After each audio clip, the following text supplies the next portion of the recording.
இந்த ஊரை பார்த்தீங்கன்னா பாலைவனம் போல் இருக்குது. அப்படி ஒரு லேடி டாக்டர் தன்னோட ப்ரெக்னென்சி டைமில் கூட அங்கே வந்து ஒர்க் பண்ணுறாங்க. அவங்க பஸ்ஸில் வந்துட்டு இருக்க டைமில் ஹாஸ்பிட்டல்லேருந்து அவங்களுக்கு ஒரு ஃபோன் வருது.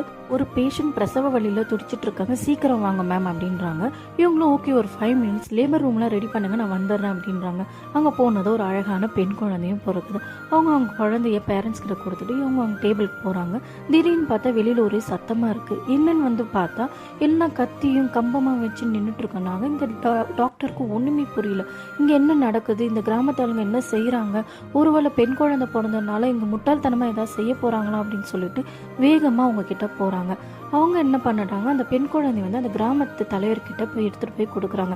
இவங்களுக்கு பயம் வந்துட்டு அந்த கிராமத்து தலைவர்கிட்ட என்ன பண்ண போகிறீங்க அப்படின்னு சொல்லிட்டு பயத்தோடு கேட்குறாங்க.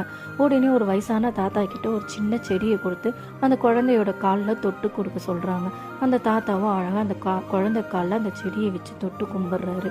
இது என்ன வழக்கம், இது எனக்கு புரியல அப்படின்னு சொல்லிட்டு அந்த டாக்டர் அப்படியே நின்றுட்டு இருக்காங்க. உடனே அங்கே இருக்கிறவங்க எல்லாருமே அந்த குழந்தைக்கு கை தட்டி வரவேற்பு கொடுக்குறாங்க.